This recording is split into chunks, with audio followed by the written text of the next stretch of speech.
to come out here to listen to what hopefully will be a very fascinating discussion on the idea and the history of race. I'm Syed, if you don't know me, and I'll be the chair for the evening.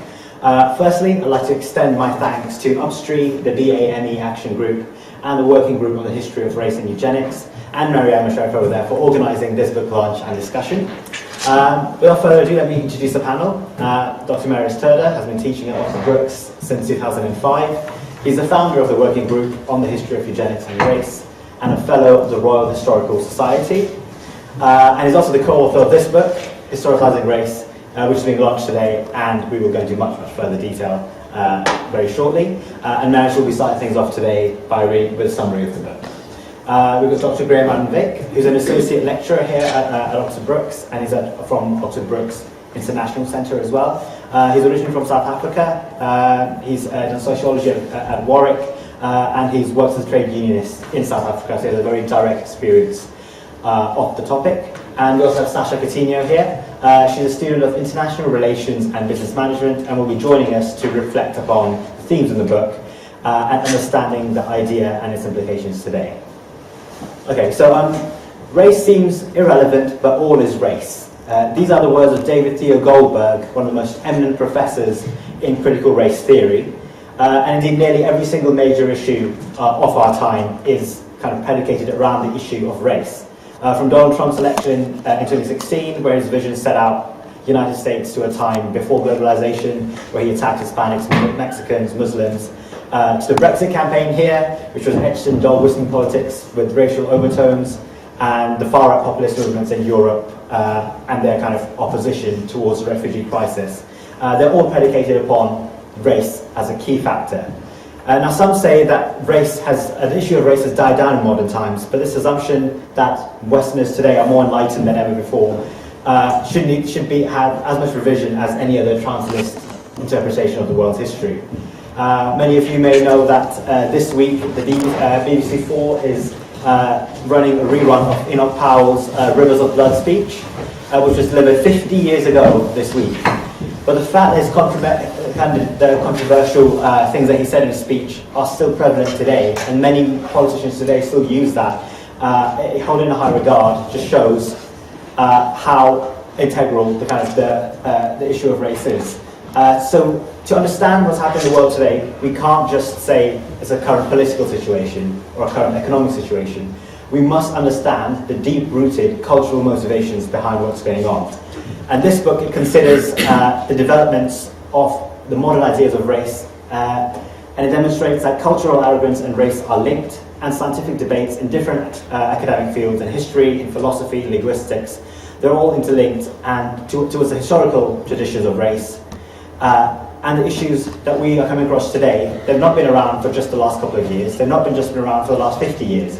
They've been around for centuries. And we cannot truly understand the issues of today unless we understand where they have come from. So in my opinion, this book is a really good, concise guide for anyone who wants to educate themselves on the topic, rather than spending hours on Twitter arguing over people, over what's right and wrong, what kind of things to break up. Just send them to the direction of this book and kind of just be done with it, save yourself some time.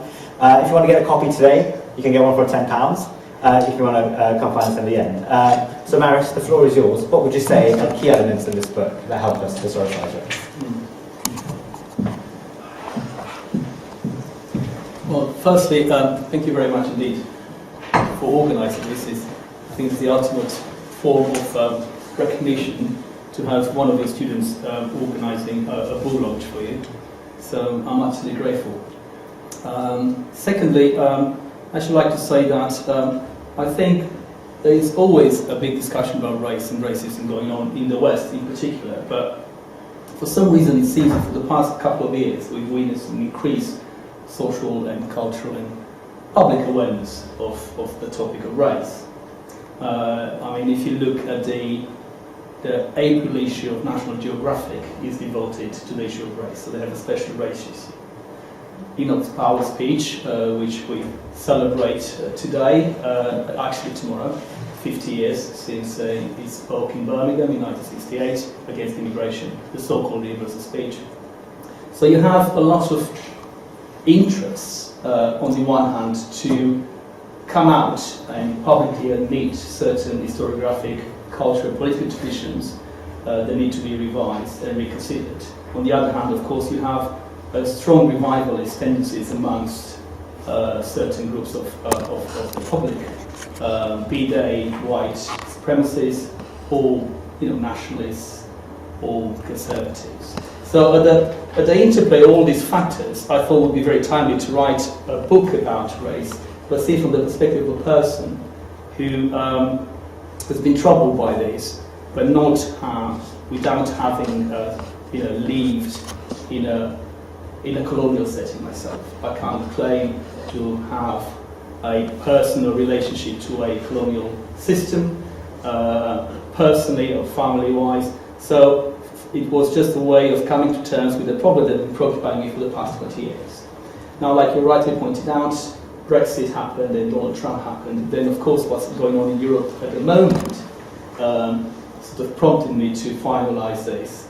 So this was the context. So I think it's very important to really constantly discuss the issue. And I do it not from the point of view of criticising a particular narrative. Yeah.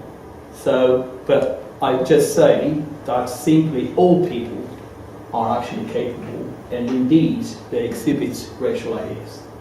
Now, as it happens historically and traditionally, white people are more prone to this, and I explain this in the book why. We need to know the history of Western culture, the history of Western civilization, to understand why Western nations are more to be questioned over their legitimacy regarding systems of power, or indeed their historical traditions. But as I say in my book, there are other non-white traditions which are equally guilty of exhibiting racism throughout their history.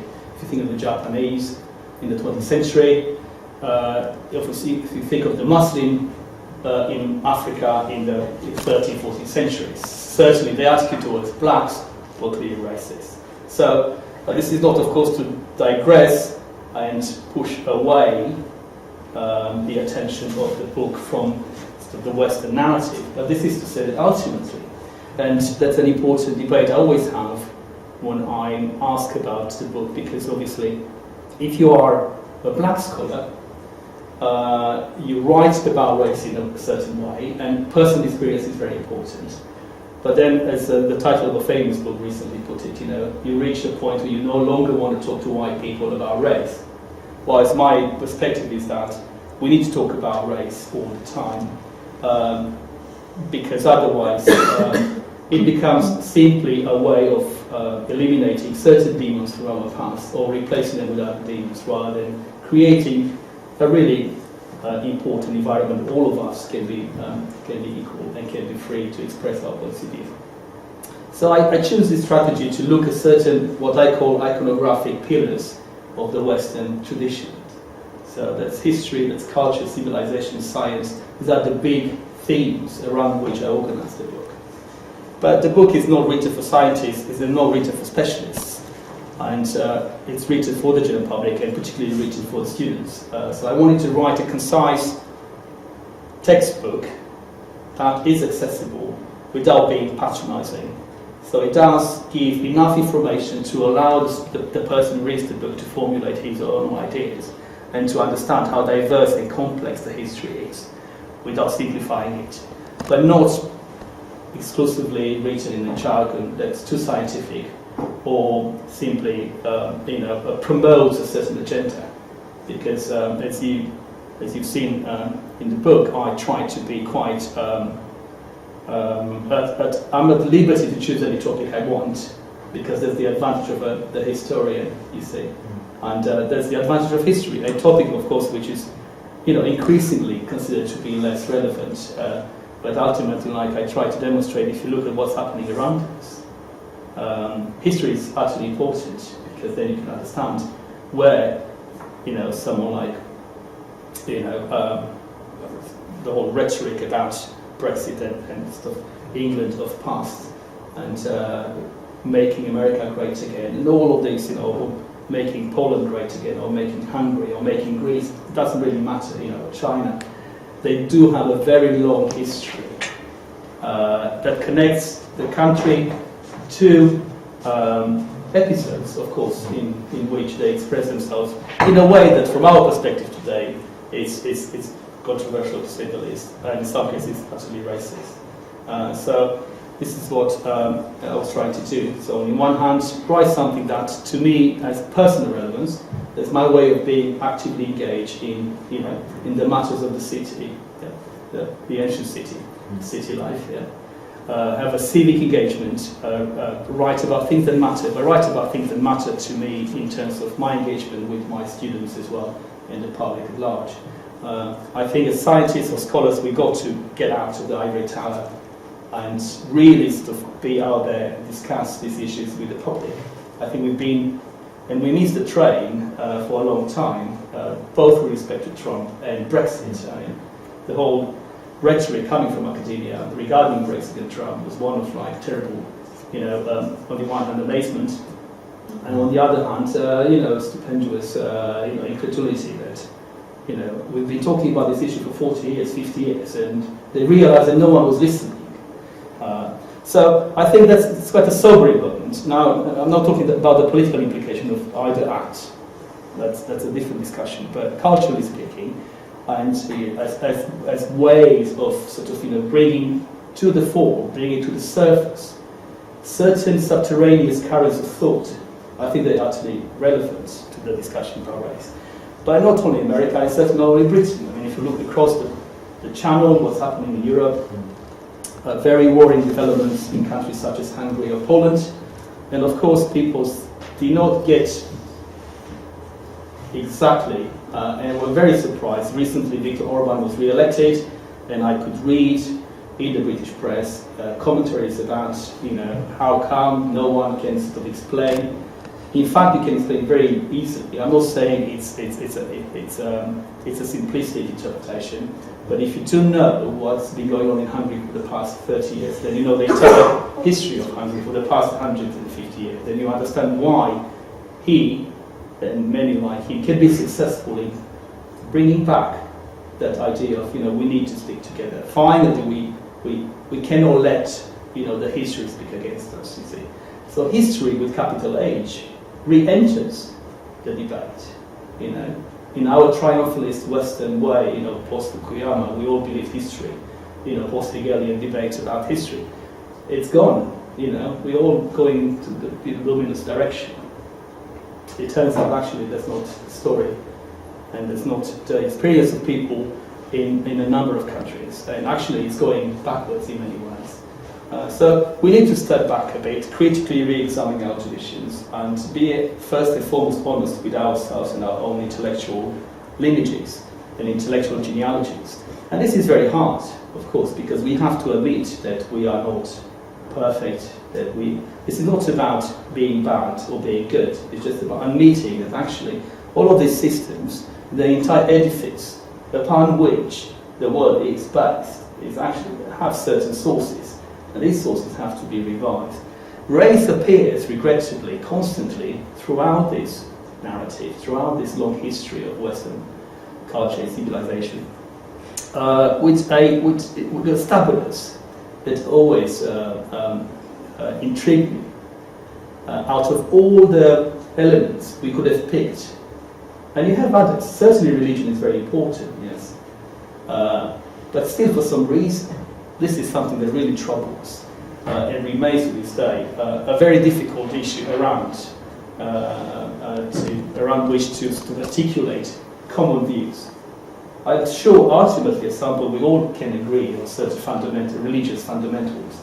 I think it would be very hard for people to sit down and agree about fundamental things related to human differences, and that's a serious problem, because ultimately that's the easiest way to accept human differences and constructively build on that idea and be happy together, rather than build that innately as a way of separating people into groups and then discriminating those groups and then oppressing those groups and then eliminating those groups.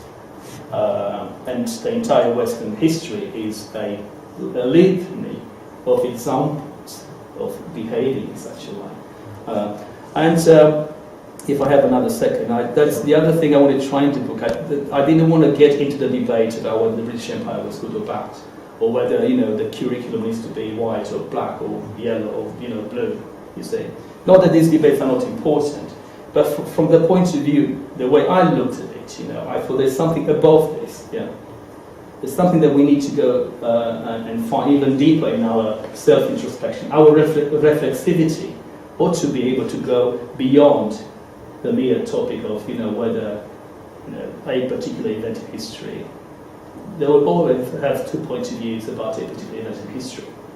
But the fundamentals of human culture is human culture, capital letters, all of us. We have to agree that we share that. If we don't have that basis, then everything else, of course, are just details, and we may disagree. We'll never probably agree. And you can see the debate is incessant, because ultimately, of course, it's much easier to digress and divert the attention from what is really important and say, well, let's debate, whether the British Empire was a force for good or bad in history, rather than say, well, let's discuss whether, the history, the way we call history, of course, in the Western tradition, needs to be changed. That's a very big discussion. Well, thank you very much for that, Marius. I think this book, as you said, it does kind of take a big step back. And kind of, it wouldn't be a book launch of a history book. We didn't say, if we don't learn from history, we're doomed to repeat its mistakes. Graham, do you have any opening remarks and introspection regarding kind of these themes? Yes, I did read the book, but I would like to, while reading it, I had many thoughts in my head, so I was not necessarily responding to the text as such, but just thinking about some of the key issues for me at the time as I was reading it, and I wrote down some thoughts. And these may just be some ramblings, but I thought it would be useful just to add it. Okay, my first thought was about ideas in history. And I make the point that recognizing that ideas have a history is a thought that is easy to embrace. It's easy to accept that. But recognizing that particular ideas or ways of thinking that we hold very dear are the inventions of human beings sometimes is a bit more difficult to believe that it is contingent, that it is actually invented. We tend to normalize it, to naturalize it. And this, I suppose, the reason why I'm thinking like this is exactly what's happening to the idea of race.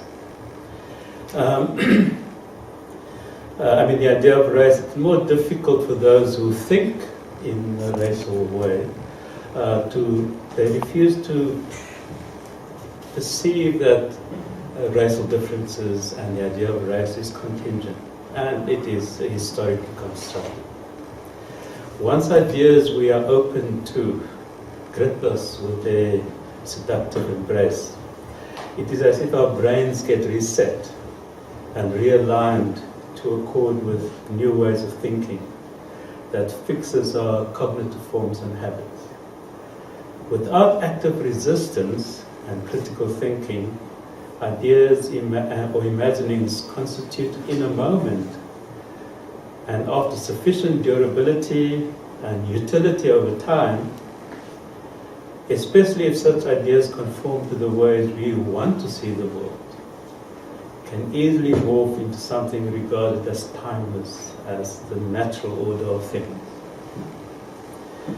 The value of historicizing race lies precisely in this subversive effort of the authors to underscore the historical and contingent nature of the very ideas that appear to its protagonists as so indisputably normal and natural. Race and racism begins when thinking stops and when the human capacity for empathy malfunctions. How can one recognize one's own humanity and not that of the other? What happens perhaps is a return to our most elemental survival and territorial instincts, human instinct, perhaps, stripped of centuries of history, of culture and the experience of communities and communality that has enriched us and has been a key feature of human development and progress. The irony of white races with their illusions of superiority is that they assume They are furthest along the path of human evolution. Yet racism itself relies on such base natures that it can hardly be seen as the thoughts and actions of the best of what it is to be human today or of the future. Thinking is a mental capacity of all human beings. In order to apply thought processes to recognize, interpret, calculate, discriminate, judge, analyze, solve problems, plan and make decisions. These processes are not simply logical or mechanical. They rely on making connections, anticipating things, on emotional responses, and our capacity to re-envision, all part of the imaginal and the creative nature of human thinking capacity, where conventions may be followed, modified, or subverted at any given moment. Imagining the world of the other, living into the reality of another person, is a precondition of our social being. The wider our capacity and reach for empathy of the other, the more successful we are as social beings, cooperating with others in the world. The narrower and limited our range, the more limited this capacity. At its extreme, when such lack of empathy is generalized, it feeds despair in humanity. Where it is targeted towards a particular group, perceived as the racialized other, then it becomes a feature of a racist mindset in which empathy has malfunctioned. Racist thinking denies empathy to the other, yet is able to extend empathy to groups perceived as more desirable. This selective empathy distorts empathy, even for those viewed positively. Racism reduces the humanity both of the victim and its perpetrators. Deep within the distorted delusions of the racist is fear itself. The aggressively confident act of the racist belies the fact that the underlying motive force rests on fear of the unknown to whom empathy cannot be bestowed. While the main contribution of the book is to assert the importance of history, one remains cognizant of the individual mental and psychic dimensions of racism and racialized thinking as humans live their lives and by so doing make history. One may want to ask, what is it about the human condition that explains this persistence of racialized responses or racialized imaginings?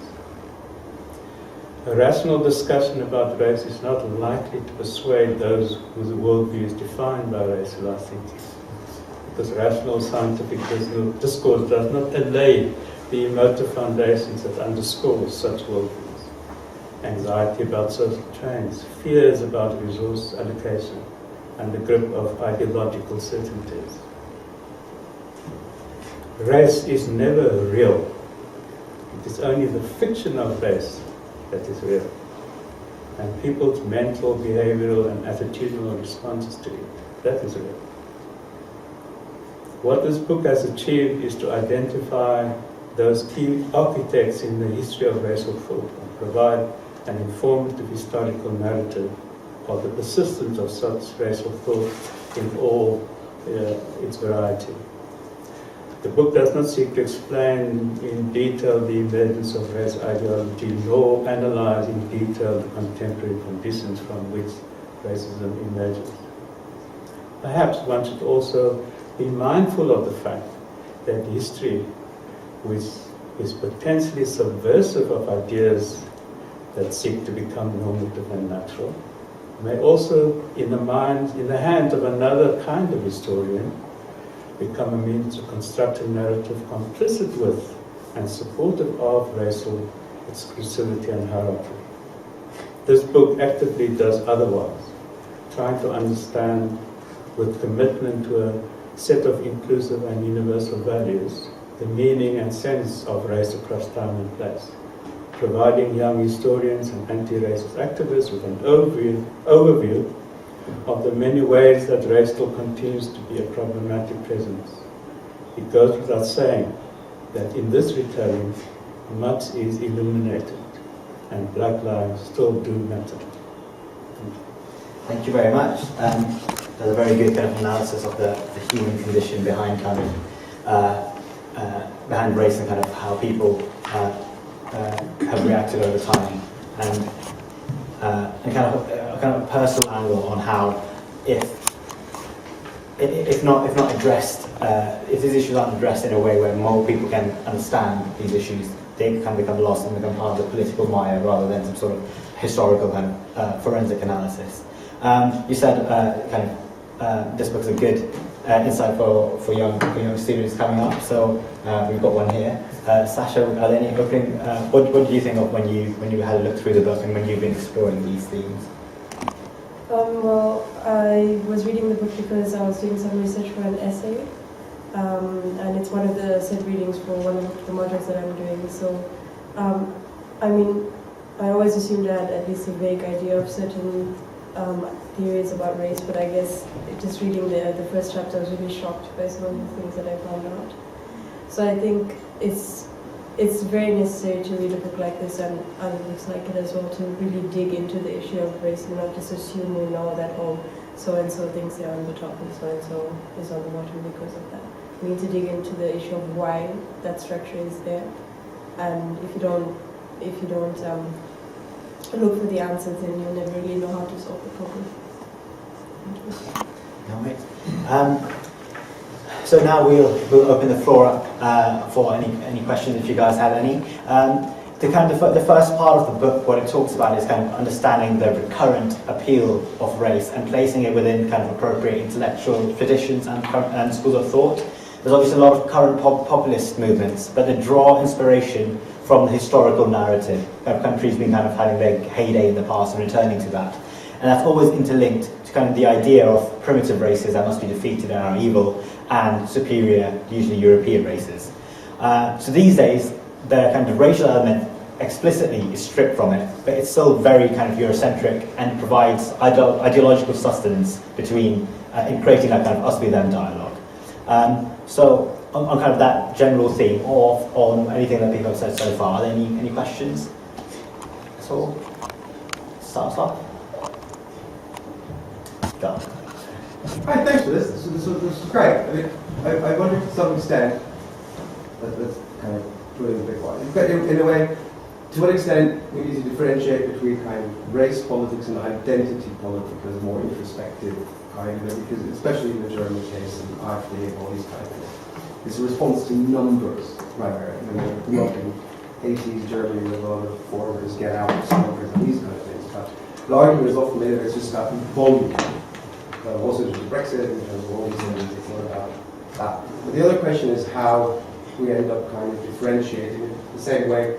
The question is, can there be parallels drawn between the fascist debate on race now and where we're heading with gender, right? Is differentiating between social constructions, legal constructions, and biological constructions, and that somehow, if we could disentangle them, it would be easier to manage. Yeah, that's a good question. It's about, first question is about whether, I mean, the whole theme is about whether the issue of race should be interlinked with kind of the issues of gender and feminism and kind of other kind of social justice movements around, whether they're interlinked or not. Is that right? Good interpretation? Well, the question is whether the monolithic block is actually three individual ones, okay, and yours previously. Okay. Marius, do you have thoughts on that? Ideally, that would be the perfect way to do it. And I suppose, and now I'm editing a 6-volume history of race from the classical times to the present day, and it's got about 50 contributors. So it's not only sort of people from various backgrounds, academic backgrounds. So you have philosophers, you have psychologists, you have historians, you have literary critics, you have men, you have women, you have blacks, you have Asians, you have whites. So that would be an ideal format. As a one author or two authors, it's very difficult to really tap into all the important issues. And gender was one that I personally felt that I wasn't utmost qualified to do it to my satisfaction. So there is a lot of reference to the importance of identity, of course, is always there, but to gender specifically, in the text where I felt qualified to do it based on my knowledge and my empathy with the subject and the area and the geographical location. Because of course talking about gender in India is not the same as talking about gender in, I don't know, Romania, even today, let alone 100 years ago, or Greece. So you need to really know the differences as much as the, sort of the general theme that unifies that, say, gender. So ideally that would be the way forward, but ultimately as any author it's a subjective decision, so you do include things that you reckon you best at. And I thought I can write from a philosophical and historical perspective in a way that illuminates certain aspects of it, whilst acknowledging that this is not a complete picture. But being complete doesn't mean it's less important. So, and I think at the moment, 15 years ago, there would have been a very harsh criticism. Why have you not included gender? Or why didn't you write more about the economic factors of racism? Certainly, but today I think we are at the point where the fragmentation of the scholarship allows a return of the sort of microscopic analysis which has universalist ambitions. Like Graham Coutinho. So actually I could write about a little book about a very big topic. I can finally do it again. 10 years ago it would have been very difficult to do this sort of thing because people were not there to accept that actually all these plural interpretations will eventually come together at some point. It's quite difficult to assume that all of us have encyclopedic knowledge to that effect to be able to write about everything properly. So that's one way forward. But I'm sure there will be, and there are loads of books that take gender and race and identity into account in this way. And I mentioned a few in my book. But then you see, like you say, if we have a different audience here, if you have literary critics in the audience, they will not care about this discussion. They will look at it from a very different perspective. Or philosophers, or biologists. So if you have geneticists, they wouldn't really like this very much because I'm quite critical of sort of the assumptions of science being sort of value-free and out there. Whilst as someone who knows the history of the 20th century quite well, I'm always very skeptical of people coming and saying we scientists are above, the mundane preoccupations of politicians, and we can just simply tell you as it is. And we know that never works this way. And but ultimately, I'm able to speak to any audience as long as, like you pointed out, there is that common value and belief in humanity that should drive any scholarly enterprise ultimately, and not this while we're at the university. You have to have that embedded in the dialogue, that ultimately any perspective can work as long as I'm able and willing to listen to it. Graham, in your little speech, you talked about fear is about kind of allocation of resources. Is that you trying to say that kind of economic factors and kind of other factors like gender play as much a part in racial thinking as race itself? Well, I was going to say in response to your point about race, I suppose as academics and as those who try to understand reality, we try to put order into things in a way, analytically. We try to define things, we try to develop categories to explain reality. But reality doesn't conform to our categories. So the question of race, when people behave and when they think in a racial way, they don't think about the categories that we employ to analyze it. So the whole idea of race in reality is quite fuzzy. It can go anywhere. It can go into economics, into gender, into nationalism. It does not conform to our analytical concepts. So we're always running on the same spot, as it was, academics, to understand the reality. So we need to be aware of that when it comes to this question of race and racism. Yeah. but that's why I was attracted to it in the first place. I mean, when I came to this country a long time ago, and I was a student, we didn't study, and I was quite at a good university. We didn't study race and racism. It wasn't popular in the 1990s. And I wanted to do my PhD on racism, and they said, well, why would you write about the history of racism? I mean, we solved the problem, it's sorted.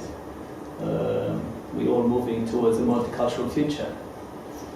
And then I did my PhD on social Darwinism, so that was in a way acceptable. But there was this tendency, you see, that once the scholars explain the world will conform to what the scholars wished, and to their typologies and interpretations. And 25 years down the line, we realize actually that this permeates so much of our individual lives and collective lives that we really need a new way, hermeneutically speaking, we need a new heuristic tool to address this issue. Be that through activism, through critical thinking, through humanist values, through teaching, I don't know, all of them are good as long as there is that necessity for not sleeping on this issue. And in Europe it's a very complicated, it's in a way paradoxically I think the European context is more complicated now than it is in Britain, you see, because there, with their whole history of the nation, under that umbrella a lot of things go wrong, and they did go wrong in the 20th century. And of course politicians in Europe are very astute at masking their racist and ethnic nationalism behind patriotism. That's a word we don't use in Britain, but in America and in Europe to be a patriot, that's the thing. So, if I accuse you of not being a patriot, that's the worst kind of accusation I can bring to you. Not being a racist. If you call Orban a racist, you wouldn't care less. But if you call him it's not a Hungarian patriot, that's a serious accusation. So you see, so they have this, and this is a historical process, how they built that. It took centuries to build that form of patriotism and nationalism, and that is very hard to unpack and bring to the, in Britain more or less, with few exceptions, with very sophisticated narratives going on, the things are quite visible. And people are saying this, and you could, the debate there is more complicated. And in countries like Germany, for example, of course, we have a history because of the Holocaust of Nazism. The situation is more complex because there's an extra layer on top of all of that, of the national guilt that we did this, we killed 6 million Jews. And can we still be a German, nationalist, believe that Germany should be only for Germans, pure blood Germans? Can we still believe that? And so how do they come to terms with that multiplicity of feelings? And this is not only the job for politicians to find out. They do try to find out, and if they win the election, they found out how. It's also a job for us, people who actually can explain it somehow. And then for us to speak to the public and engage the public. That's why I come back to that issue. We need to go out there and teach about this issue, discuss them publicly, and have debates at universities. And I think we'll move forward in a quicker way than simply accusing politicians of manipulating the national conscience. Whose responsibility would you say it is to educate people on kind of the history of race? Should it fall on people from minorities kind of constantly have that argument with people to kind of educate them, or should people take on responsibility for themselves, or is there anything kind of practical or on a kind of cultural level that we can be doing to kind of spread awareness? I think it can be done in all sorts of ways, and all of them are good. I have no recipe for what's the best way to do it. I do it in my own way, and I'm sure Patrick does it in his way, and Pritam does it in his way. All of us are doing. You don't explicitly have to go out there and be an advocate for teaching about this topic, but I suppose you ought to be able to, if asked, to justify your civic responsibility, and that is not simple. More or less, if we want to go on with our lives and okay, that much. I just want to go home, be with my kids, and then weekend, and every But ultimately, there is a moment when you realize, hold on a second, you know, obviously I'm very worried about what's happening, and I'm also very worried about what's happening to my neighbor, and I see that, and then things are accumulating.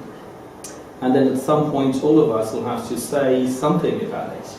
Now, we are quite fortunate because you are young, and we are in academia, so we could do both. You still learn, you could still change the world, and we could still change the world by teaching about things that maybe you want to hear about.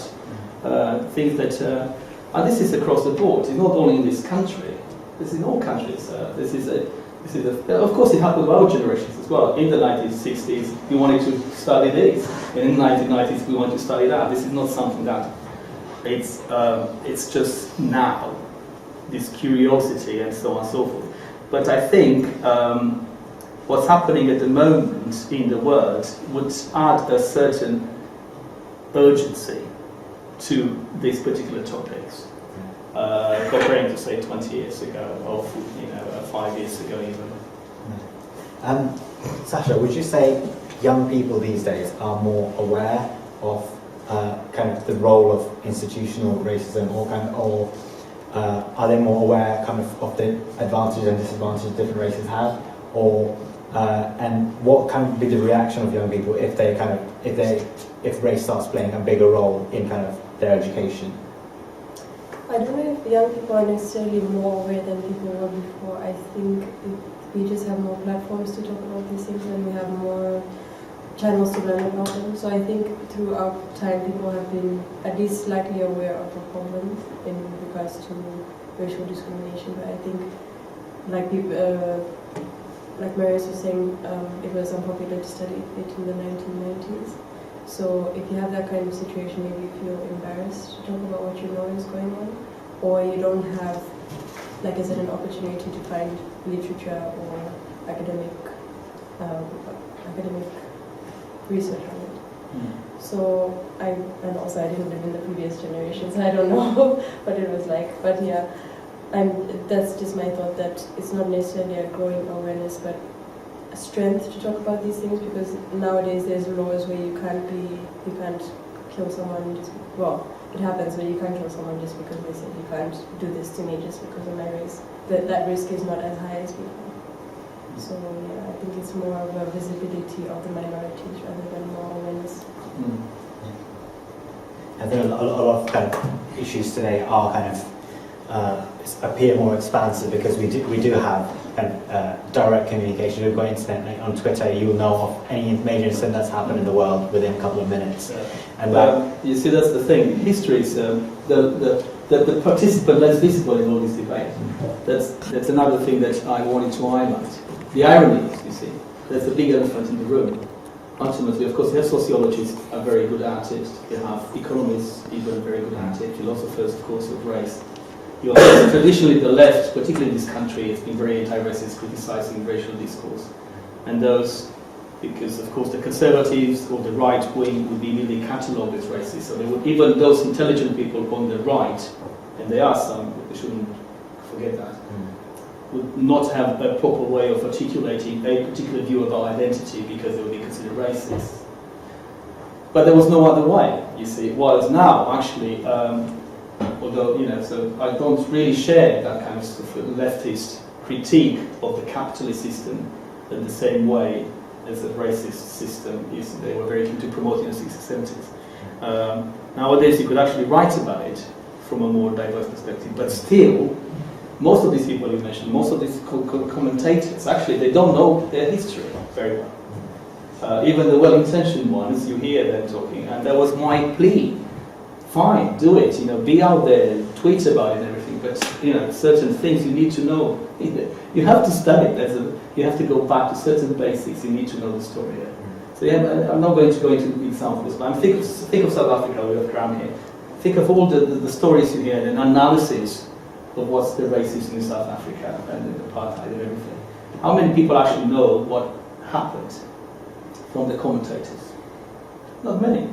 And so on and so forth. You see, it's very easy to, and that's the thing. Most of these books, which are very popular at the moment, if you read them, they're absolutely great books, but they're written from the perspective of personal experience. All of the books I mentioned, yeah. So the great books, but actually they don't really understand what happened. You see, they write, okay, when I was 5, in East London, I experienced my first racist, and then you write a book about it. So that's one way of doing it, yeah. But of course, I mean, if you know the history of that part of London, it would probably help, would give you a better understanding of why that happened, yeah, for example.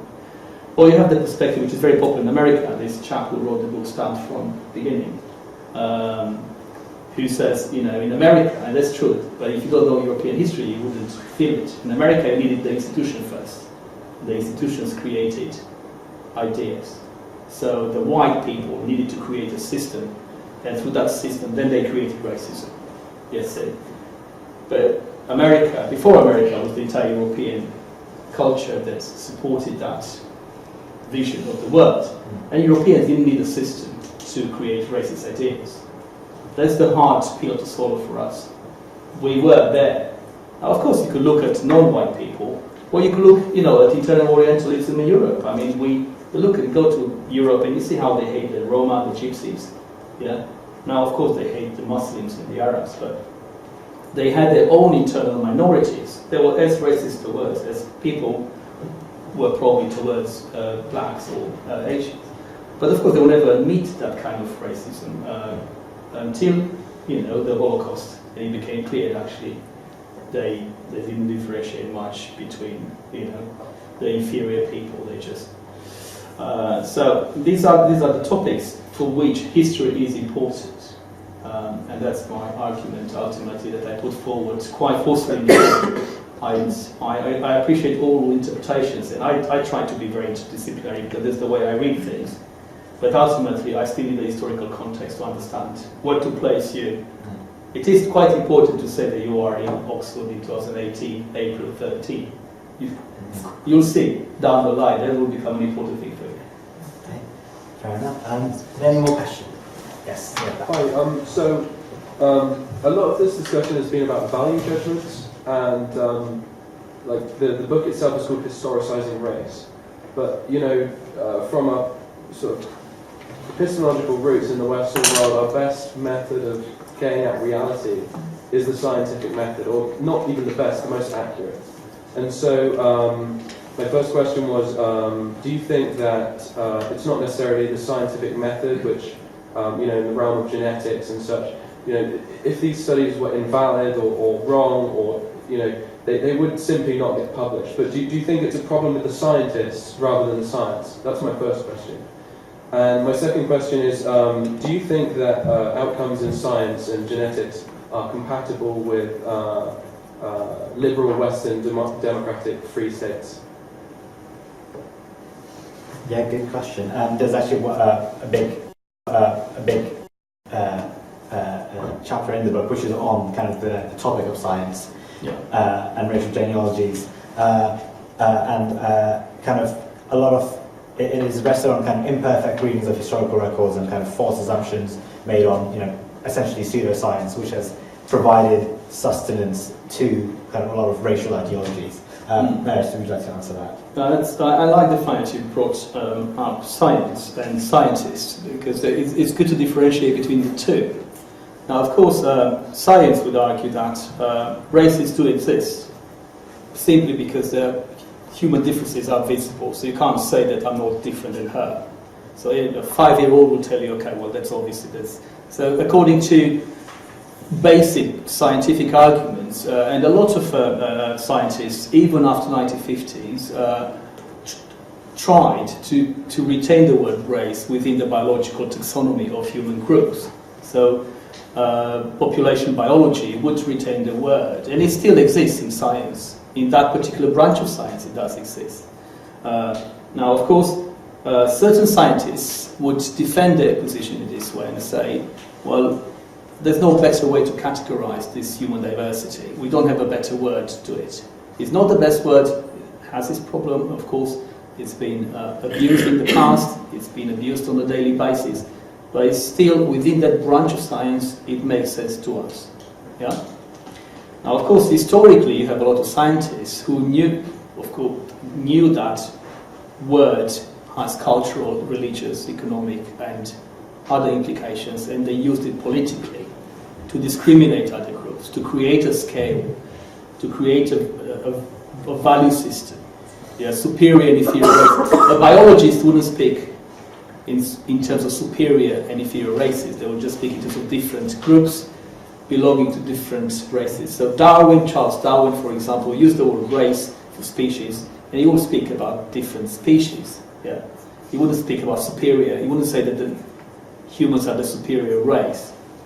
Whilst there were, of course, politicians and scientists in the 20th century who made this transition, used the word in this way. And to this day, of course, you have a lot of research being done in science about human diversity and human capabilities. That's another important subchapter, whether there are other people better at certain things, yeah, intellectually or otherwise. So the whole debate about the IQ and race. And of course, there is a lot of discussion whether that research, A, is accurate, B, has social relevance. Because if it has social relevance, then that fear that Graham was talking about would be expressed in a way that's institutionalized. So you can explain that, say, black American kids are doing, poorly in schools because of their race, or Asian students in this country are doing, not as well as the white students, so on and so forth. So you could create an entire argument based on that fact, which is completely dubious at best.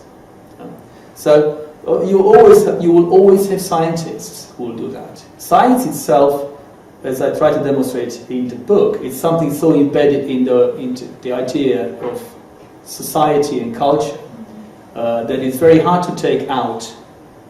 It doesn't exist in many ways individually. It exists simply because I ascribe value to that particular thing. Yeah. So. Are you talking about science, or are you talking about a value judgment external of science? Yeah, value judgment to attach to that particular scientific argument. Yes.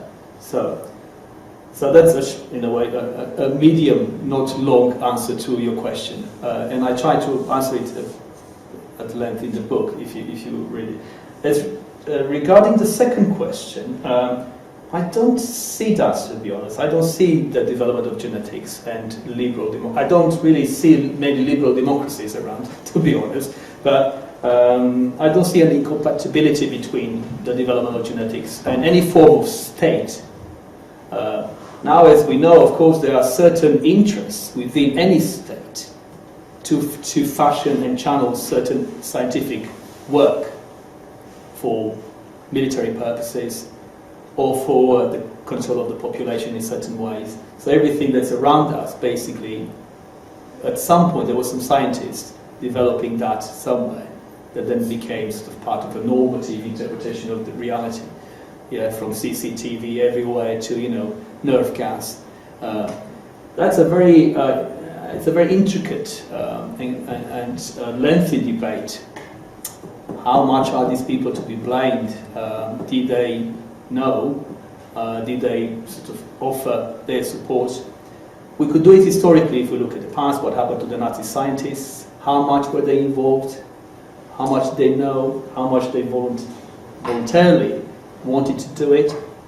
We know something about the Japanese as well, and of course American scientists experimenting on black populations in America. We know that as well. So we have examples in the past that actually indicate that whether a totalitarian or liberal democracy, scientists could actually, get very close to the fire and be seduced by power in a way that any human being can be seduced by power. I don't think that's probably another example that we should use to say the scientists are no different than any of us in that respect. Yes. Oh, thank you. And picking up from the question, the response to this question, I was thinking that one can't deny the difference, that there's a difference in race, difference in gender, difference in ability. The question is whether that difference entitles for someone to claim superiority. And my view is, maybe you discuss this, so the question of power is very central to understanding why it perpetuates. Why it originates might be a different question, but why it perpetuates why is it that racism allows white minorities to dominate and have the power? Similarly, in a patriarchal society, why men dominate, and also more able-bodied people, dominate the less able people. Power is kind of very central to that. That also takes me to another question, which is that there is a difference in the way race is taken up compared with gender bias. And this comes from my personal experience with dealing with equal opportunities. In this country, maybe in other countries it will be different. In this country, gender does get a lot of importance. That a lot of people are wanting to talk about gender equality, increasing gender diversity, but they're not that interested in race. Okay? The reason is that even the white people also interested, and they have daughters, they have wives, they have sisters. They also don't want them to be treated badly. So even in the interest of men, white men, it is in their interest from our point of view that their wives and their daughters and their sisters and aunts, they should not be treated badly. But when it comes to race, it is different. So that's one. I think that one need to distinguish between the two, and they are not at par. And the third point which you mentioned earlier, that how to fight against it, who wants to fight against it. I would think that there are three things in this. One is that people who are affected, they have to take up on themselves. Unless you struggle, unless South Africa's experience suggests that, and even in this country, it is only when people fight, struggle against it, things change. The second is, of course, the ideology. You mentioned about left-wing people, because they believe in a world which will be equal and fair, even if they are white, even if they are male, even if they are able-bodied people, they will still fight for racial equality, for gender equality, for abolishing discrimination against disabled people. The third is the business dimension of capitalism. That it is interesting that some capitalists are also interested in promoting equality, because they have understood out of their enlightened interest that if they want to have full utilization of labor of different kinds, it is not a good, sensible thing to discriminate against someone who's on the basis of race. You might have a brilliant engineer who's a black, or an excellent computer expert who's disabled. Why do you want to, you want to get the best out of that, okay? So, and because I'm in the School of Business, we have a lot of, discussion about corporate responsibility. But corporate responsibility, the kind of slant which put is on this is ethical, that it's doing, but it's not, there may be an element of ethics also involved, but more it is because they have understood this.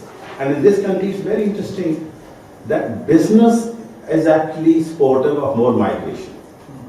Because business knows that agriculture will suffer if East European migrants don't come, that the health service will collapse if there are not enough Indians in this. That the building construction industry will just collapse if there are not enough migrants. So they've understood from their own experience. The government and the general population may not be that supportive of migration. Business is interested in it.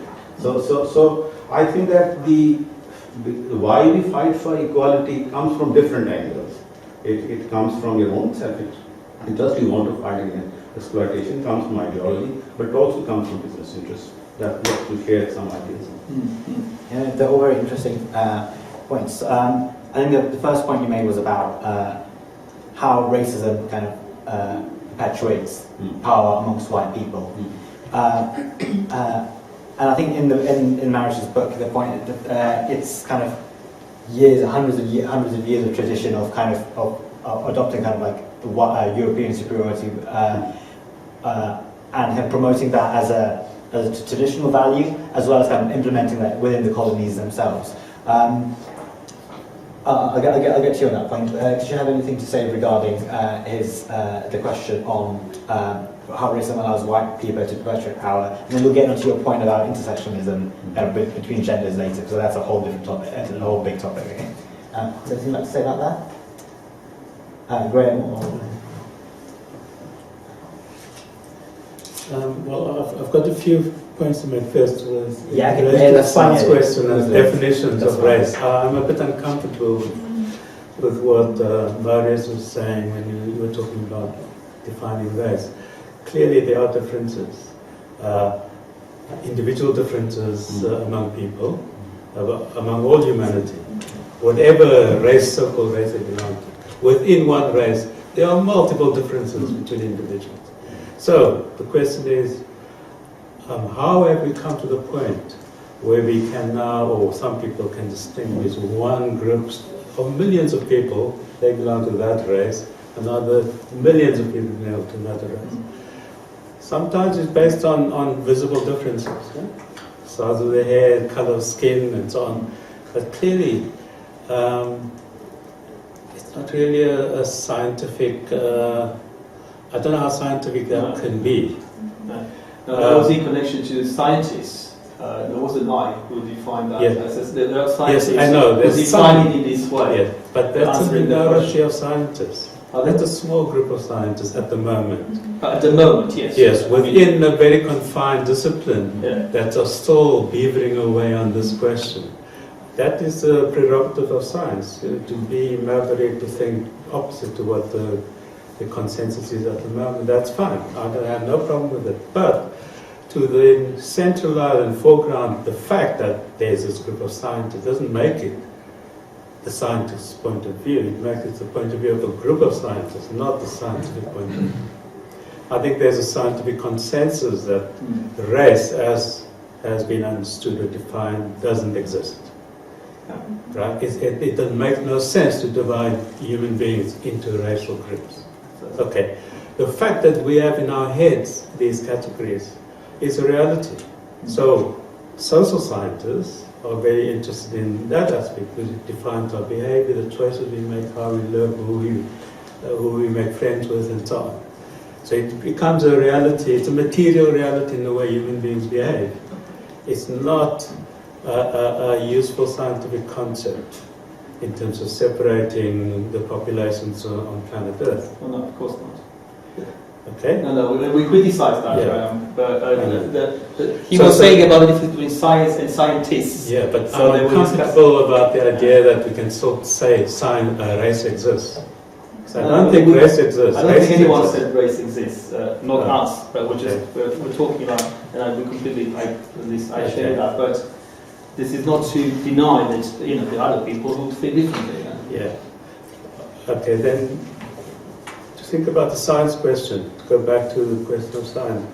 Yes, the scientific method has evolved over time. I mean, the scientific methods of Newton is not the scientific methods today.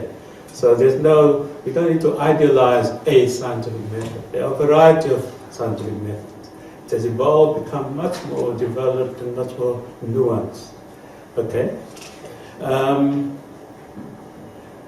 The point is, scientists make choices as to what to study and how to study. That is where the human factor comes in science.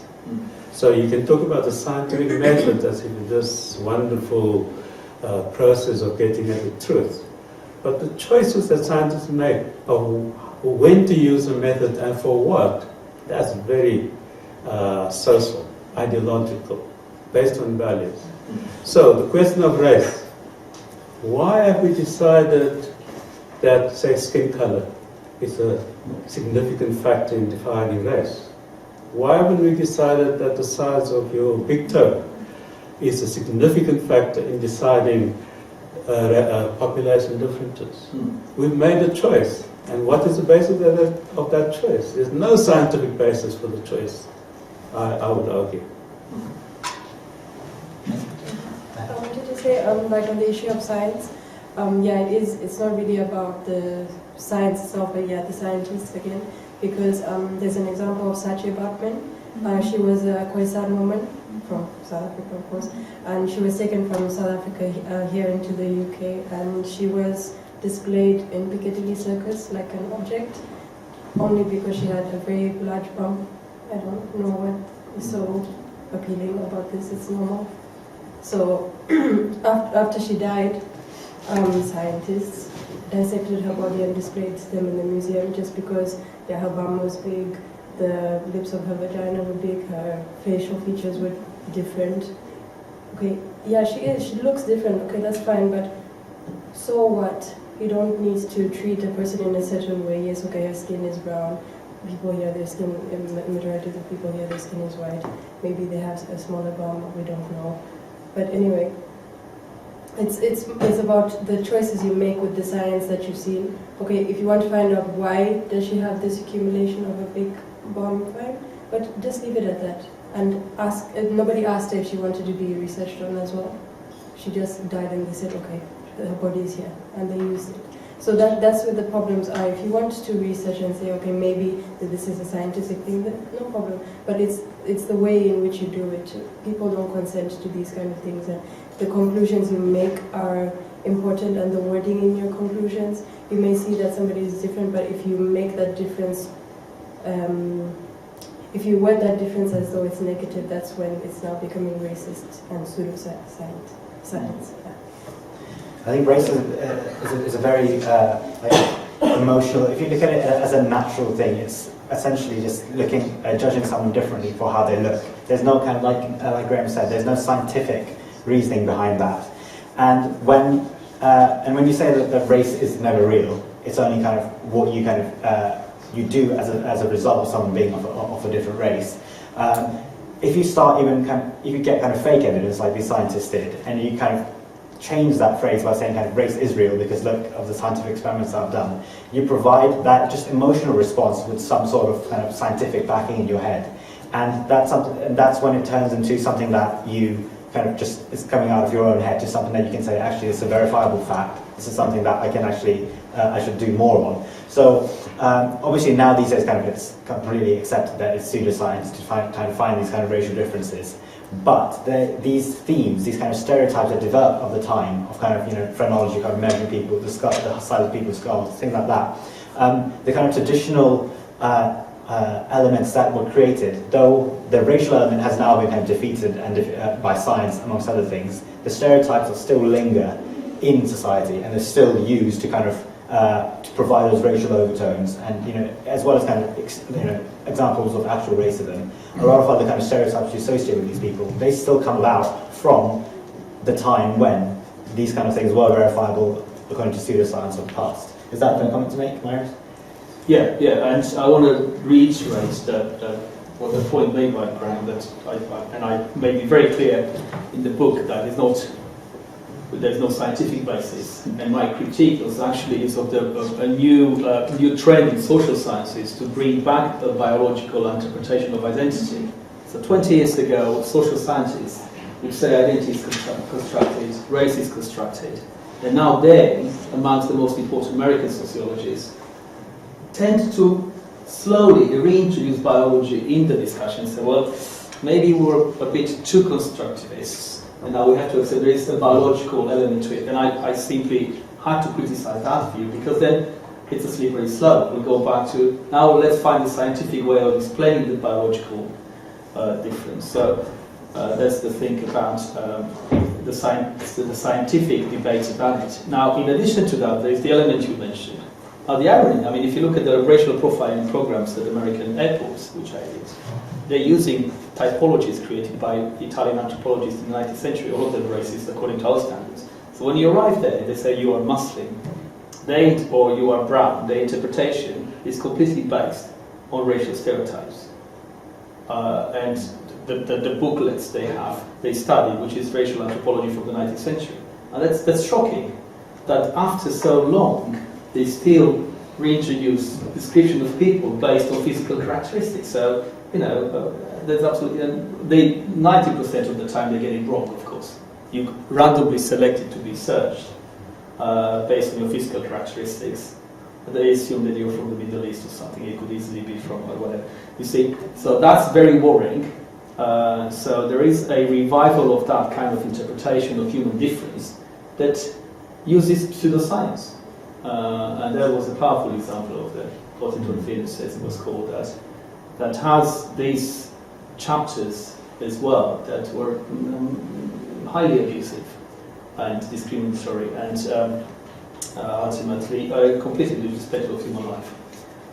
But we have to question that, and so in addition to questioning, it's not the scientific methods, questioning the actions of scientists, you also have to question the interpretation put forward by social scientists as a way of legitimizing their disciplines and their way of interpreting the world. Now, in history, it hasn't happened. There's another irony. Historians, and I'm talking about big, in America it's happening at the moment. At the moment there's a big debate, and I know it because of this book series. It started in the medieval studies. So they have a big debate now about race and racism in medieval studies. And probably will reach our shores as well. But I mean, major historians in this country have not discussed the racial tradition of the British history in the way that's, I'm talking about the big names, not people teaching here and there. This hasn't been done. Sociologists, yes. Literary people, yes. Gender people, yes. Disability people, yes. But the historians have not done it yet. And that's, to me, a surprise, considering that in many other respects, the historical writing in this country is so progressive. However, when it comes to, and this is connected to what you're saying, that's in a way, it's probably too specific to this cultural setting, that you actually could be very progressive, very pro-egalitarian reform, yet do not touch the subject. And this brings me to what I was trying to, and I have an explanation for it, which I extrapolate to a more broadest of Western culture. So to me, the West is not just Britain, of course, but which is the idea of superiority. I mean, ultimately, and it's very hard to extricate this from any white person in many ways, that actually they belong to the makers of history throughout time, going back to the ancient Greeks. They created the world. Everything else falls into place. Yes, we respect that as well. Yes, the Hindus were also great at some point. Yes, the Chinese, but I mean, ultimately it is. And that is embedded so deeply within the psyche of Western culture. I'm not talking about individuals, but the entire, that it takes such a gigantic, specific work. So then you have someone like Trump talking. He doesn't need to represent any particular group. It's enough for him to speak as a white person, and that's enough. You see what I'm trying to say? Because what he has behind him is the entire Western civilization and culture. Now, whether he misrepresents that entirely, and is probably the worst example of it, that's a different discussion. But I mean, he feels entitled to say it. Then in a way, he denies other people the title to say it, because they're not white.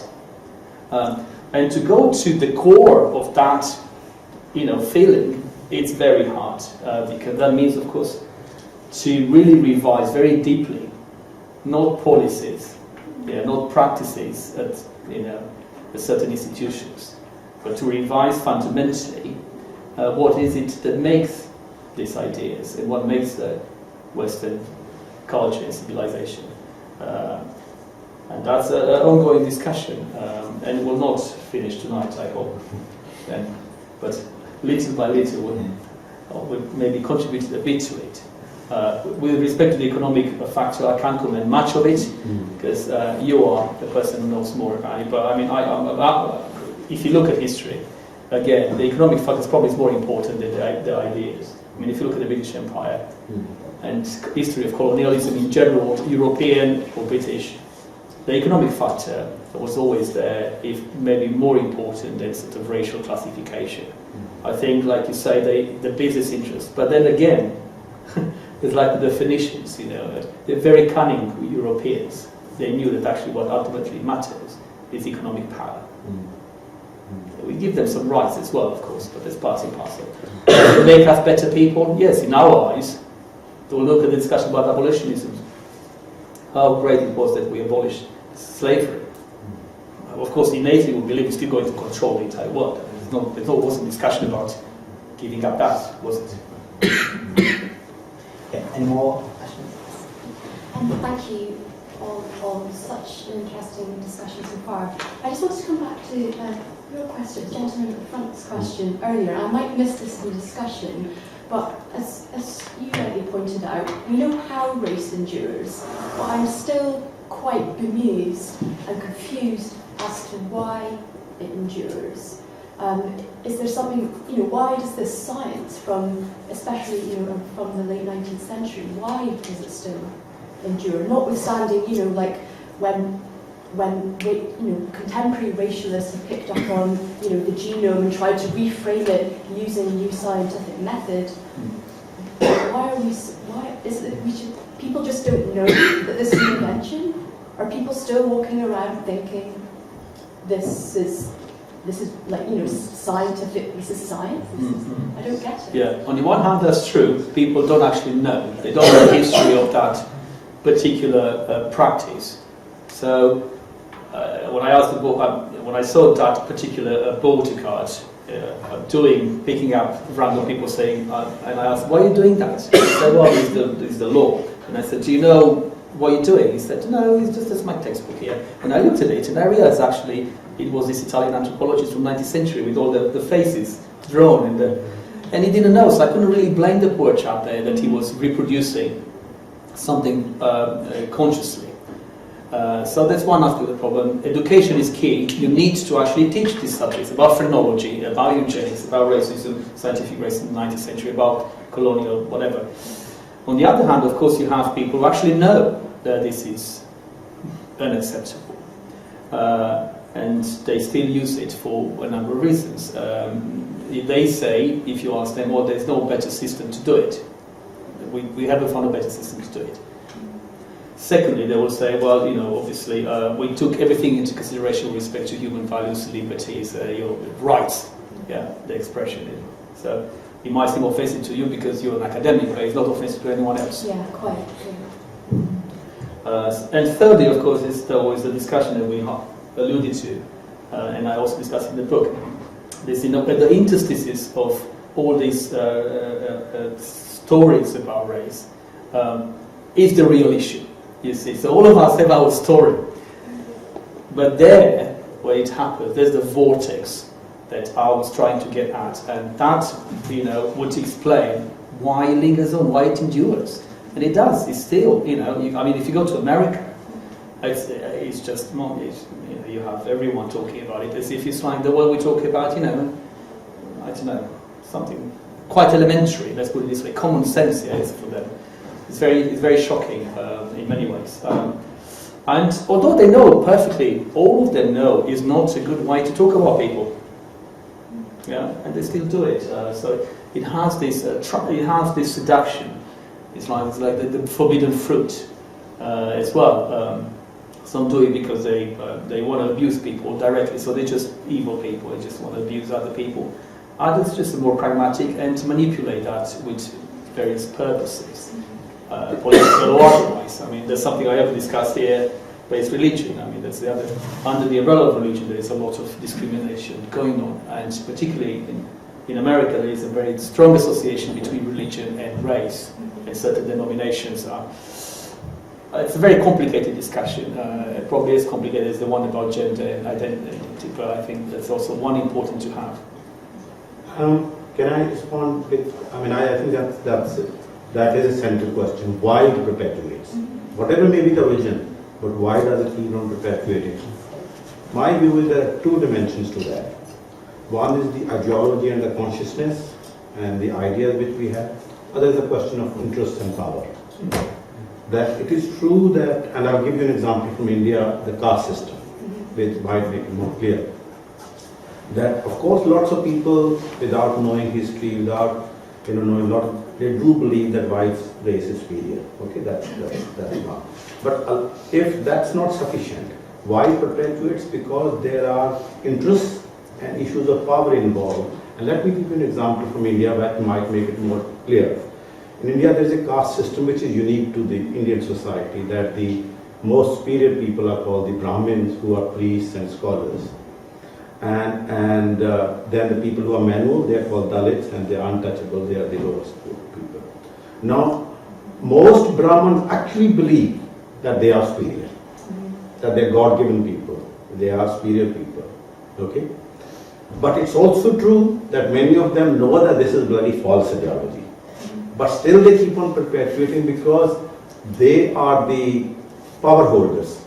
They are minority in population, but they are the ones who are Supreme Court judges, they are the ones who are top lawyers, they are the ones who are top professors, they are the ones who are top police officers. Power is in their hands. So they want to keep on perpetuating this, that, if we have all this, it's because we are the wisest, So there is actually economic interest involved in perpetuating this. Similarly, the question of race, that it is in the interests of the white minority to believe that we are superior, we are justified. If we have the power, we are justified because we are superior. And that was the imperialist ideology, that was happened in apartheid. So one is power, but also at a mass level, it is a consciousness. People believe, poor Brahmin who doesn't have any power, he also believes that we are superior. He may be poor, but he believes we are superior. So it's both the level of mass consciousness and ideology, but also interest and power. So just one second. I think in terms of a kind of weaponizing or mobilizing a tool to kind of promote your interest in society. Say if someone's got kind of a job or like a hidden past, you have to know that, you have to be taught it, you have to know that this person is that, and then you would fear them. With race, you just look at them and then they're this race. They're easy to kind of separate from the others, they're easy to kind of spot. And if one person, and races are kind of huge groups of people as well, so if one or two of them does something wrong, you can easily apply it to everyone else. So in terms of kind of just the initial kind of just a natural kind of factor that you just look at them and that's easy. That kind of makes race probably the most kind of easily weaponized and mobilized kind of factor when you're trying to promote your own interests, which may be kind of in your caste system where you might not believe the system, but if it's benefiting you and it's easy to implement, which race is, then it will be a bit easier. Yes. In reference to your, I presume, criticisms earlier, and the woman at the forefront, you don't necessarily need to resort to creations from people of the 1960s. You have geneticists in 21st century. I'm an undergrad psychology student, so I don't understand this completely, but dissecting the haploids and dissecting the genome and the genetic history of individuals and mapping them according to their evolutionary history. And these can be plotted on graphs in separate clusters. And yes, the clusters are arbitrarily circled around, and you can make those clusters bigger or smaller, or you can, but they are clustered in different groups. And so it's not really a question of the science. You don't need to reference old literature, you can reference up-to-date literature. Yeah. And so from that, there's two things I want to say, is that firstly, you shouldn't necessarily demonize the science, you should be demonizing the racists and the scientists, firstly. And secondly, when you talk about superiority and inferiority and the narrative of whites being having their vested interests and power, by many of the metrics, especially in my field of interest, psychology, whites are significantly inferior to many other of these clusters. And so it's not quite as simple as I think we're making out in our own narrative in this room. So that's all I wanted to say. Yeah, no, this is why in the book I discuss instances which are not related to the white. And also I discuss instances which are very recent, so 21st century geneticists who, for example, if you do your DNA mapping, so they will tell you, okay, you are 70% Irish, 20% Welsh, 80% British, whatever. They will use ethnonyms in a very scientific way, correct? And that's you receive that in an envelope, and it looks as if it's written by someone who actually knows that actually these are not terms that can be applied to your evolutionary history. Yeah, so you're absolutely right. We don't need to go to the 1960s. We don't need to go to the 19th century. We could just go to scientists in the 21st century, and we'll have plenty of material. You're also right in pointing out that actually, of course, when you go into certain scientific disciplines, the whole discussion about groups becomes complicated by the internal rhetoric or language of that particular discipline. Yeah. So then we have to agree that the terminology is accepted by both of us. So I accepted that IQ is an important denominator for intelligence. And you have to accept that whatever history is important in categorizing people, and so on and so forth. Once we have that agreement, then we could see whether, and then you could say why people are inferior in certain clusters. You see, if you hear the sentence as such, it sounds very bad, yeah? But within what you said, it makes perfect sense, because it comes from your own experience or discipline or research. Now, we have to find a way to put that into perspective. This is what I was trying to do. I didn't use that example because I didn't know about it, but this is what I was trying to do in the book as well. How can we use that kind of research and understanding in a way that contributes to the conversation, pushes it forward, rather than gets us stuck somewhere that we can't really have a dialogue at all. And I'm actually quite pleased that there is disagreement as much as there is agreement, because ultimately that's the purpose, that we should in a way push this discussion forward. Now, the question I had was about Eurocentrism in focusing on the issue of race as being a European one. I know it's tied up with imperialism, and we're probably the most guilty of racism because of that.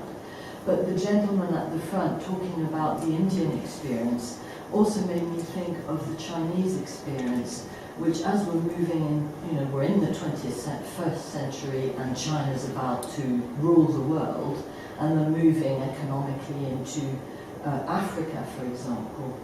Are there lessons to be learned from the European experience of racism that would be useful more globally? That's a brilliant question, Vivian, and I hope they would read the book. And I'm not saying this simply for the book will say, simply because that's one of the purposes why this has to be read not only historically across time and geographically as widely as possible, but with exactly this lesson in mind. Are they learning anything from, okay, yes, we are guilty of, and a long list of things. Okay, maybe according to Gobineau will disappear anyway. The white race is disappearing, or according to Madison Grant, is a declining great race, will be replaced by other people. But is there a lesson here? And I suppose ultimately, if all of this work has an additional relevance, not only my work, I'm talking about critical thinking about race, done in the 20th century, would be the 21st century, we'll learn something from it, and countries that are very sort of, uniquely positioned in their history could care and learn from it. And China is a very important example, with a very long history, but also a very long violent history of literally exterminating throughout history people to create what is today modern China. I will never forget the conversation I had with a Chinese scholar who was very surprised that in Europe we still have so many nation states. And his genuine solution was that, why don't you exterminate and create one big European country like we did in China since the 10th century. We moved from the north to the south and we just eliminated whatever we didn't like. And I said, well, regrettably, there were some people who tried this in European history too. And it's not a good example for us. But I can understand that logic that comes from a country that has a history of 15,000 years. That ultimately the goal is more important. Would they learn from the European experience? It's hard to tell. We're optimistic as ever, I suppose, and we like to think so. But we'll see. Eurocentrism is a different thing in many ways, and that's in a way it's more about it's more about fear. I mean, when I hear these European politicians talking about Europe being invaded by the Muslims, by the Arabs. There's a crusade rhetoric of the 12th centuries. We're protecting at the gates of Europe. We have to protect ourselves. It's very religious in many ways. Of course, you have to be white, Christian, and male. So it ticks all the boxes. It's about power. It's about ideology. It's about religion. It's about men being in power more than anything else. And it's about a way of reading your own history and the history of Europe in a very sort of narrow and self-fulfilling way. These are prophets, so you have to understand them in their own terms. For these politicians, the nation is so iconic. You go back to the French Revolution, you understand immediately what it means to really create this new goddess, which is the country, la patrie, or the nation. So there's absolutely no way they can see reality outside that. Outside the confines of the nation, outside of the confines of the country, there's nothing. The individual is nothing, the community is everything. Yeah, I think in terms of Eurocentrism, it's probably the best case study that we've got on how kind of race has been utilised to kind of promote political and military agendas. When kind of like the Ottomans were fighting kind of in Eastern Europe in the last 200 years, they used imagery from the Persians fighting Alexander the Great, because they believe in this kind of ancient myth of kind of the Muslims or the Arabs against the Europeans. And even when the BNP was popular, their biggest selling book was saying how kind of before Muslims used to attack with bows and arrows, now they're attacking with high birth rates and the Sharia law and things like that. So it's a part of the kind of Eurocentrism is kind of, obviously on the far right is kind of this kind of it's a greater kind of theme. But it's important to not acknowledge that this is kind of like a case study. Like if you compare it with China, we compare it with Japan. There's nothing kind of in Europe that's kind of inherently evil or being European. It's how the race has been mobilized as a tool to use for political agendas. Obviously, there were other factors like kind of development of kind of science in the country at the time, or development of kind of military weapons in Europe being slightly ahead of the rest of the world, which meant that although they were using the same kind of tool of race as kind of other racist civilization in the past, it just meant that in the last kind of, in terms of relevance today, Eurocentrism becomes the most relevant issue. It doesn't make Europeans the worst out of everyone else, or worse than Japanese. It just becomes that in this current day and age, the tools that were used by Eurocentrism with race are kind of the ones that affect the most people and kind of are responsible for a lot of people's kind of inhibitions and kind of lack of advantage that they have in society today. If that makes sense. Were there any questions? Any more questions or any suggestions? Go on, mate.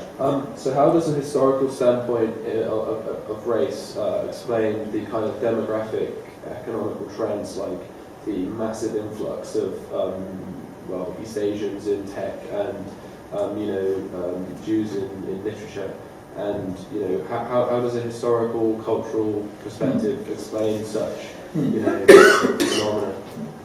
That's a very good question, and I'm happy you brought the Jews in, because the predominance of Jews in certain areas of scholarship can be explained very simply historically, and that's actually important to know that. So if you look at long tradition rabbinic families of educated people going back to the 15th century, 14th century, they were literally interested in books and reading and creating libraries. And whilst, the Spaniards or the French or the Romanians or the Hungarians were interested, hunting or, doing everything else but studying. This is what they wanted to do. They are people of the book, yeah? They are for people of the book, yeah? So, cascading down the centuries, traditionally they will send their children to universities, they will send their children to more than other groups of people. So they ended up, by the 19th century, to really occupy a big segment of, say, the literature or the sciences, the law, medicine. So there is a historical explanation. Now, of course, that infuriated a lot of anti-Semites who believed that actually this is done consciously to undermine the host nation and to undermine the German or the French or the Hungarians who wanted to go to medicine, but they didn't really want to study that much because, of course, they would always ask the Jewish colleague, can you do the paper for me? And then, of course, in the evening, he would beat him up because there was the style, So that's one thing. Now, there are studies, of course, about the predominance of certain group of people in very highly technologized disciplines or areas of expertise. And then again, the problem with these arguments that even when they try to be liberal, they're still racist. They still try to explain why you have more Asians doing computers. And the argument they come up with, actually, it sounds very racist. Although, if you talk to them, actually they're not racist at all. They try to explain it, that there is a certain interest that moves around people in this way, and they have all these factors laid out. Bottom line is that, yes, you can use history to explain. You can use historical analysis to explain a lot of things. But many things, and that's my personal opinion, and I didn't put that in the book, ultimately a lot of it has to do with conjunction and personal ambition. Yeah, you will always find individuals who transgress the line, yeah, cross the color line or whatever, and excel in one field or another. There's absolutely no rule that indicates that if you are a Jew, you should go and do that, or if you are an Asian, you should go and do that. That's absolutely no ruling around that says that.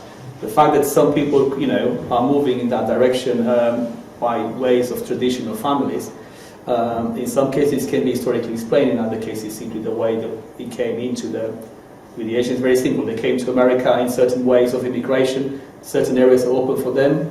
They went into Silicon Valley, yeah, with the Indians. They were specifically targeted to come to the particular areas. So even that can be explained, epistemologically. You could really explain it. Why in the 70s we needed the Indians to come into California, yeah. Why in the 1990s we needed Southeast Asians to do that? Why in the 50s we needed, West Caribbean people to come and run the buses, the NHS, the East Europeans? You could always find the explanation if you really want to. And that's an historical analysis. So, see, even you now, you are a convert, so you ended up doing a bit of historical analysis to something that you think maybe doesn't deserve historical analysis, or it can be done. But everything can be analyzed in a way that has sense in this way. You don't have to do it, obviously, but you can if you want to. In terms of historical analysis, especially with the Jews that you mentioned, I did my essay, an essay recently on kind of Jews in Europe in the 14th century.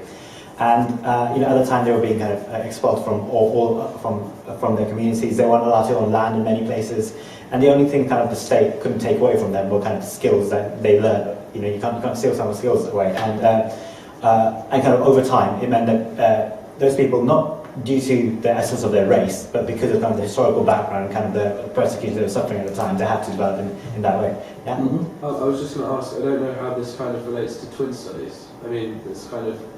You can't mutually exclude the evidence supplied by twin studies and genetic components of specific domains of IQ research that pop up all over the place in the last 20 years. I don't know how you can have two people with a different history and yet they still come out with an 80% correlation in some studies. In the psychometric tests of verbal IQ, for example, Jews they score very, very highly, especially specific subsets. Yeah, but that's but that's also something that the Jews themselves want to make it, want to promote as a way of excellency. You see, so these are very complicated issues, and you have to take both sides or both perspectives into account. So while there is a lot of research on the Ashkenazi Jews, for example, and how they perform in certain ways, but that's the same with race and medicine. Why certain diseases happened in certain ethnic groups, correct? So why blacks are prone to diabetes more than whites, why Jews are prone to this and that, why Asians are prone to certain diseases. And so you could, if you really want to get into that, then you could correlate disease and ethnic origin, family history, you could correlate intelligence to. But ultimately, and that's my philosophical answer to your comment, is that we need to still wonder about the mystery of the world. That maybe things do happen not because there is any scientific argument behind it. It just happen because that's beautiful. That's the way it should be. So yes, you could have one person out of, and yes, it does happen. Do we really need to find the ultimate scientific explanation why the two of us have the same IQ? Well, maybe we have just completely accidentally we do have it. You see what I mean? We have to allow the door open to the mystery to still linger on, and the midst of time to let us, reflect on those kind of instances and occurrences, which don't need to be explained 100% scientifically, and they probably don't need to be explained. That's what makes us so different and makes us human ultimately. I think that's something we should still retain, even in the 21st century, a bit of mystery and not explain everything. Let some stuff there and believe that we all are, together. Nine. So would you say that for the future generations to come, should there be more of an emphasis on values rather than what they might see on the outer appearance? For instance, what would you propose with what you know? To build a fair society. I mean, Yes, exactly. Yeah. Because the equal opportunity discourse is also flawed. The equal opportunity discourse says that you should judge people on the basis of their abilities and not on the basis of their gender or race or disability. But a fair society would be one where you actually know someone is inferior but you still do not treat them as inferior. Okay? That you will actually create institutions to overcome their disability.